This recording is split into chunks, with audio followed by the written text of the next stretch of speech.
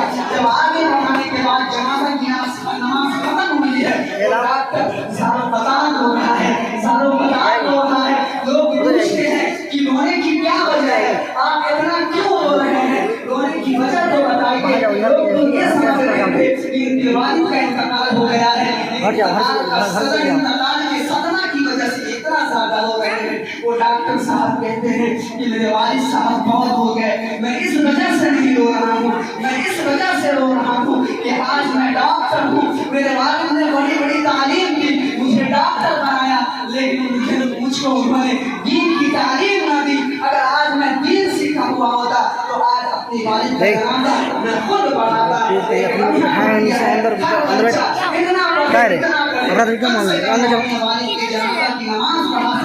ہر بچہ حافظ بنے، حفظ کی تعلیم کسی مدرسے کے اندر ملے گی۔ آپ کا ارادہ یہ جو ہے فیض قومی حافظ ذکی احمد صاحب الحمدللہ انہوں نے بڑی محنت کے ساتھ اور بڑی وسعت کے ساتھ یہ ادارہ تقریباً کئی سال پہلے قائم کیا تھا، جس کا ثمرہ جس کا پھل آج آپ لوگ دیکھ رہے ہیں۔ الحمدللہ ہر سال یہاں بچے تقریباً درجنوں نکلتے ہیں اور الحمدللہ یہ مدرسہ جو ہے اس علاقے کا اس حلقے کا ایک سنگم بنا ہوا ہے۔ میں ان کو بھی مبارکباد پیش کرتا ہوں اور یہ 4 حفاظ کرام جو یہاں بیٹھے ہوئے ہیں ان کو بھی مبارکباد پیش کرتا ہوں۔ آپ مبارک ہیں، آپ کے والدین مبارک ہیں، آپ نے جن سے پڑھا ہے وہ مبارک ہے، اور جس جگہ پر آپ بیٹھے ہوئے ہیں وہ جگہ بنایا نہیں ویڈیو ہم ابھی بناؤ مبارک ہے۔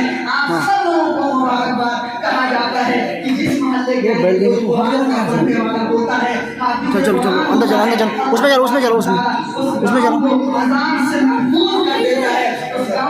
اس میں چلو چلو نہیں کرتا چلو اس میں چلو اس روم میں بڑی محنت کے ساتھ قرآن کو حفظ کیا۔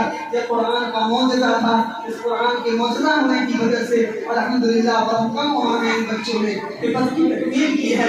یہ سب لوگ مبارکباد کا مستحق ہیں۔ بالخصوص ان کے استاد کس قدر جانشانی کے ساتھ اور محنت شاختہ کے ساتھ تو تعلیم دیا ہوگا، جن کو جن حضرات کو رام نہیں سمجھا ہوگا، ہر وقت یہ محنت کر کے الحمدللہ ایک ایسے پل کو تیار کیا ہے۔ عوام نہیں دیکھنے کے ساتھ یہاں پر ٹک لگا کھڑا رہا ہے میں اندر جاؤں پڑے گا اور اس درخت کے اندر لوگ آرام کریں گے اور یہاں سے ان کو پیر پیر پہنچے گا۔ یہ وہ درخت بنیں گے جو انشاءاللہ تبارک و تعالی ہم سب لوگوں کے لیے مشعل راہ بنیں گے، اور انشاءاللہ تبارک و تعالی اس ملک کے لیے بھی مسلمانوں کے لیے بھی انشاءاللہ یہ مشعل راہ ثابت ہوں گے۔ اللہ تبارک و تعالی سے دعا ہے کہ اللہ تبارک و تعالی اس معصوم کی قرآن کو قرآن کو قبول فرمائے اور اللہ تبارک و تعالی اس کی حفاظت بھی فرمائے۔ اللہ تبارک و تعالی ہم سب لوگوں کو اس بات پر عمل کرنے کی توفیق نصیب فرمائے۔ اسلام زندہ باد، اسلام زندہ باد، اسلام زندہ باد، قرآن زندہ باد، قرآن زندہ باد، حافظ قرآن زندہ باد، حافظ قرآن